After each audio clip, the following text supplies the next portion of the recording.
Next order of business is the approval of Resolution R-2011-09, approval of suspending the issuance of special event permits during the Shop Farragut program. Mr. Smoke. Thank you, Vice Mayor. This this agenda item is similar to the program that we did last year for the Shop Farragut program.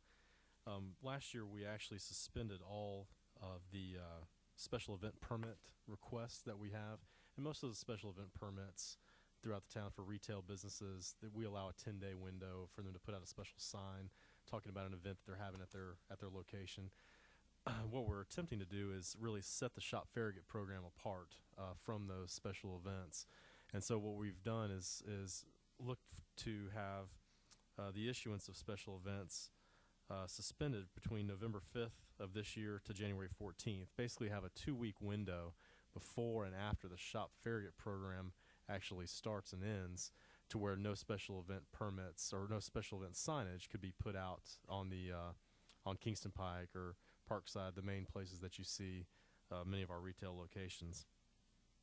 I think this worked well last year, and any of those individual businesses that are looking to do a special event during the Shop Farragut season would just automatically be entered into the Shop Farragut program, and that time that they have their sign up would not be counted against them during their 4 other times that they have throughout the year to put up their special event signage. So this year is also the first year that the Farragut Business Alliance will be conducting the Shop Farragut program too. So with that, staff would recommend approval of this resolution. Good. I would curious to clarify who is responsible for making sure the signs are put up and taken down within this time frame. Is it the town staff, or is it the Farragut Business Alliance? Well, when the signs go up, the Farragut Business Alliance is responsible for just telling us who is registered for the Shop Farragut program. If a sign goes up when it shouldn't go up, then obviously the town would go out and have to regulate that. And we would talk to the property owner and the business owner about that. So that will not change. All that's really changing is the fact that the Farragut Business Alliance is going to be taking over the program, marketing the program, doing all the things that we typically would do during that time period.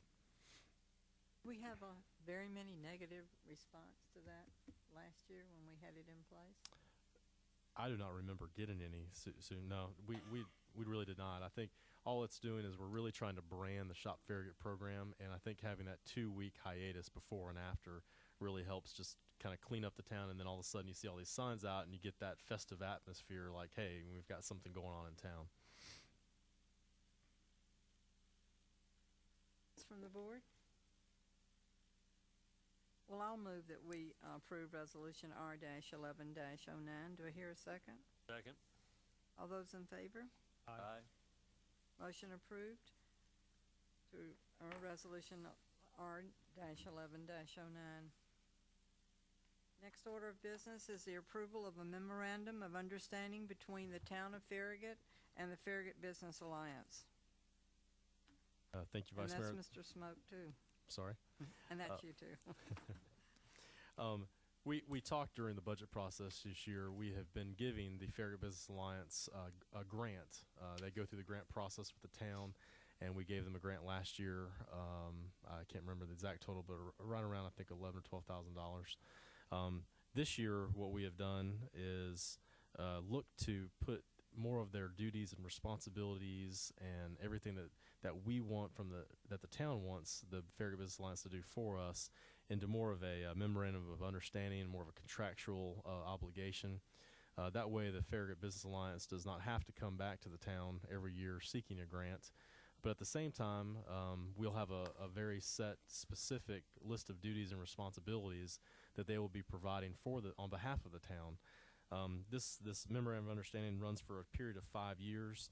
There's a decreasing amount of money that the town puts in to the program over that 5 years in order to really incentivize the Farragut Business Alliance to go out there and find those revenues and generate some income for the organization, which is a certified 501c6 organization. They've been very instrumental in some of our big events in town with the Red, White, and Blues and the Taste of Farragut. They've helped a lot with the Dogwood Arts Festival. So we certainly look to them as a partner with the town, and would look for your approval of this MOU. understand we do have a new director for the Farragut Business Alliance. We do, yes, ma'am. In fact, if you have any questions, Allison Sousa is here. She is the new executive director of the FBA, and we're certainly glad to have her. Would you like to make any comments, Allison?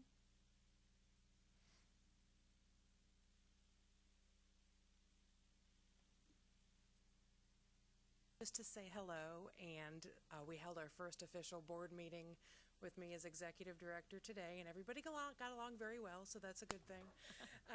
Obviously, our board has approved the MOU, and respectfully submit it for your consideration.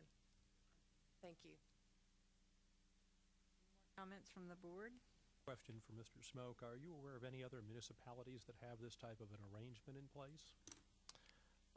Yes, sir. The one I came from had those arrangements in place with not necessarily the chamber, but other organizations that we had that, again, were business oriented, help businesses in town. We're also working on a contract to have with the chamber as well, so that way they don't have to necessarily go through the grant process. It would be similar 4 or 5 year contract, and we would spell out the terms and conditions of what they would have to do in order to get those dollars. So I think it makes it a lot clearer on both parties' behalves on what the responsibilities are, what we're expecting from them, and I think certainly everything should work out very well. It does pull it out of the grants category of this and the chamber grants as well, and puts it into this format versus the round that we go through in the spring each year. Correct, but it does give the board the authority for budget. If you have budget considerations each year, you could terminate the contract at any time, depending on how the budget is or any other issues that may come up that the board feels like we need to get out of the contract. We can. Question for Mr. Hale on the liability issues. Were you comfortable with this arrangement that the town is not putting itself in any kind of issues with this kind of agreement? This would not be an issue there. Thank you. Any further questions from the board? Then do I hear a motion to approve a memorandum of understanding between the town of Farragut and the Farragut Business Alliance? Motion to approve. Second. All those in favor? Aye. Aye. Thank you. Motion carries. The last item under business is the consideration of a request to reconstruct a retaining wall located at 11421 Turkey Creek Road that is located within the town of Farragut's right-of-way. And This matter is somewhat unusual in it results from an attempt to reconstruct a retaining wall that was built some years ago along Turkey Creek Road. If you, most of you are familiar with that area, a lot of the lots on the I guess you'd call it the eastern end of Turkey Creek Road that front on Turkey Creek Road are dissected by Turkey Creek Road, and they have part of the property is on, I guess, the north side of Turkey Creek, and then the lot extends down on the other side, the water side of Turkey Creek Road. This particular matter came to light, at least for me, when the applicant requested a variance from the BZA, and when we were there meeting and hearing how this came about, it became apparent to me because the retaining wall in question is actually on or within the town's right-of-way, that really the BZA was not the first place, or certainly the place to authorize a wall to be in the town's right-of-way, that really fell to this body, if this body was inclined to grant it. The circumstances of this were that at least as stated by the original person who constructed this retaining wall, who I've spoken to over the phone. He apparently contacted the town, or states he did. He thinks he spoke with the town engineer, who at that time would have been Miss Ramsey. I've spoken with Miss Ramsey. She does not recall the particulars of this, but she does recall that she frequently would get calls about retaining walls, which at that time were not regulated by our regulations the way they are now. And so she doesn't have a specific recollection, but she doesn't dispute that she had some conversation about this. The owner, Mr. Rogers, who is now no longer the owner, but he's the one who owned it at the time and built the original wall, he states that he got approval from the town to build the retaining wall, and he did so with railroad ties.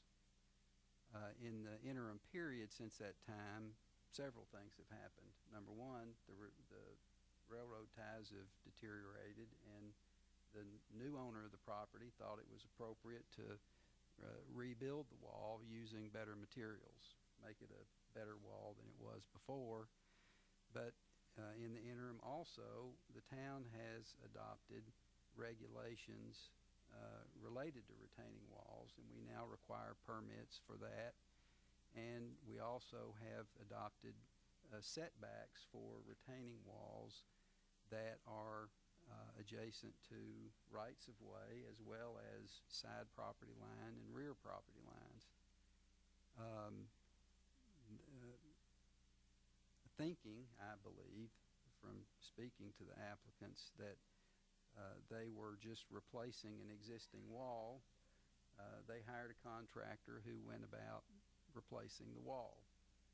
And as you see from the pictures in the packet, the wall has in fact more or less been completely built, and that was the state it was in when the staff discovered that it was being built, and asked the property owner to stop construction until we could sort out the issue.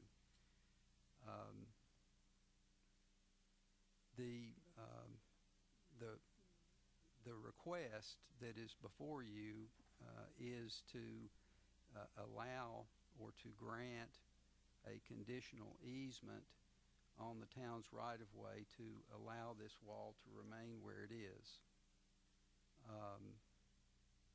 There are a number of, I think, things that the staff and I would suggest if you were inclined to grant this request that are outlined in the packet.